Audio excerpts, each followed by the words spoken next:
What's up, you guys? My name is Hutch, and I make videos and put them on the internet. This is another episode of Movie Talks. The last episode and the first episode was done on a film called The Vicious Kind, which you can watch on Netflix. The next movie is going to be one called Primer, and it's on Netflix, and it's a sort of indie sci-fi horror psychological sort of, but there's like no blood. It's hard to explain. Primer's amazing. You might have to watch it 3 or 4 times, but it's great, and I'm going to talk about that one next. Anyways, I'm getting sidetracked. Let's talk about Eternal Sunshine of the Spotless Mind. The movie that I want to talk to you guys about today is consequently my favorite movie of all time, and I want to get into that reason after I give you sort of a brief synopsis of the film. So synopsis of the film is that there are 2 characters. There's Joel, and then there's Clementine. Joel is basically the main character of the film, even though one could argue that Kate Winslet's role is just as important. Really, Joel is kind of the centerpiece of the entire film, and for that matter, so is Jim Carrey. Just his take on Joel was so... Anyways, I'll get to what I think about the movie afterwards. But Joel and Clementine, the movie opens up with you find out that these lovers have been fighting. There's a lot of tension there, and then it kind of skips around and you don't really know what's going on. Come to find out that they find a procedure done by a guy named Dr. Mierzwiak, who claims that he can erase someone specifically from your memory and then leave all your other memories intact. Now, of course, this brings up all kinds of philosophical discussions, like how the fuck can you remember your life without someone in it if you were there for that long? But the movie kind of references that when Joel, towards the end, tells Clem that he doesn't remember anything before her. So you have to kind of suspend disbelief for the plot of the film, but suffice to say that in Charlie Kaufman's world of Eternal Sunshine, it does sort of make sense, even if it is hard to follow the first time you watch it. So anyways, Joel finds out that Clem has had this procedure done to him, that she no longer remembers who he is, and he's just devastated. And the way that he finds out is he has these 2 friends. One of them is played by David Cross, who was on Mr. Show with Bob and David and Arrested Development, and then I can't remember the actress's name, but her character is Carrie. Anyways, Joel's friend, which is a couple, tells him, okay, this is what she's done, and this is why she's pretending like she doesn't know you. She's not pretending, she doesn't know you, she had you erased. And so Joel shows up at Dr. Mierzwiak's office and basically demands the procedure be done to him as well. And so that's sort of when the movie really begins. The real movie begins in Joel's mind, because what they do is they end up going from most recent memory all the way to the oldest memory of Clem, and they erase each memory one by one. And the bulk of the film, and what makes the film so magical, is that it mostly takes place in Joel's dreams. And the director, Michel Gondry, who also directed Dave Chappelle's Block Party, and I think he used to be a music video director, very, very talented artist.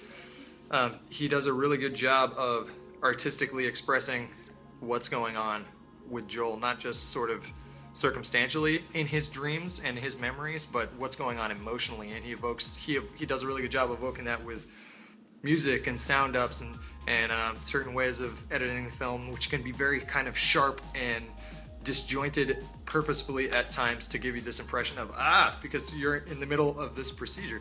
Anyways, Joel kind of remembers that he signed up to do this thing midway through the erasing process and decides that he doesn't want to do it anymore, but he's trapped in his dream.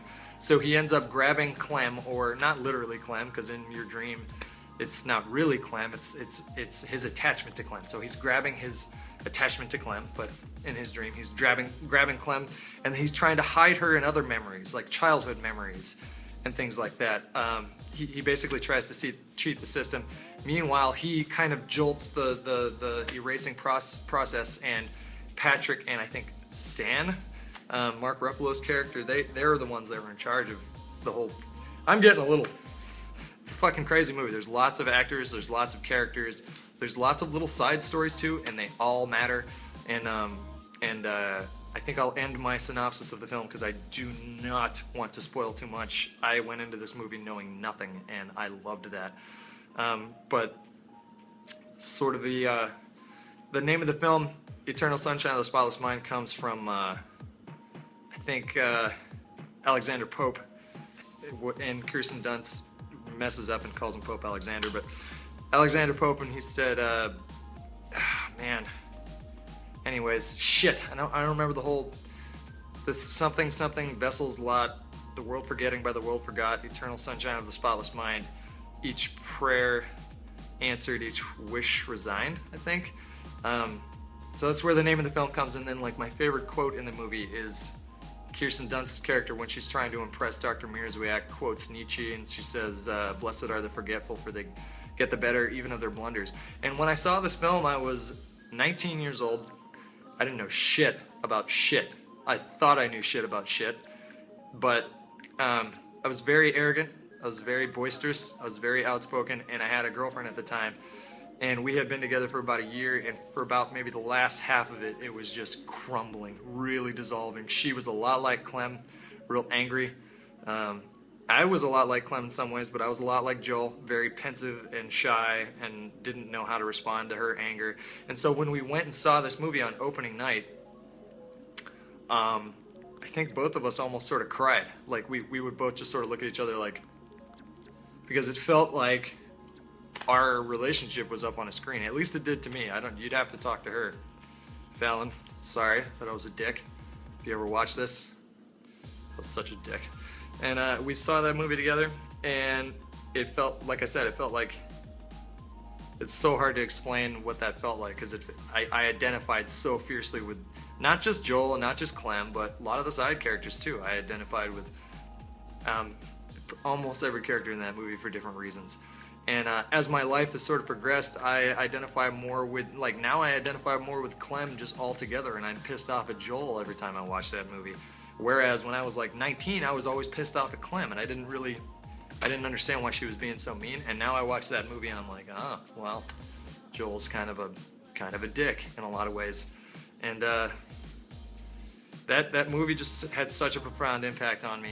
And I mean, Charlie Kaufman just blows me away. Adaptation, being John Malkovich. Adaptation's another great movie. I eventually will probably do that for Movie Talks, but his writing for this movie was just so brilliant, and Michel Gondry's directing was so wonderful.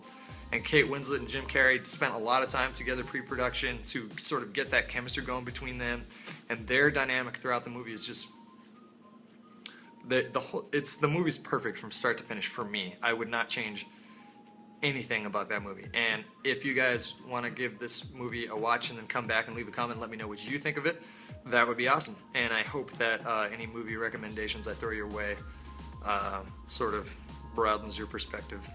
And you guys give me lots of movie suggestions too, so you broaden my perspective as well. This is not like a one-way street.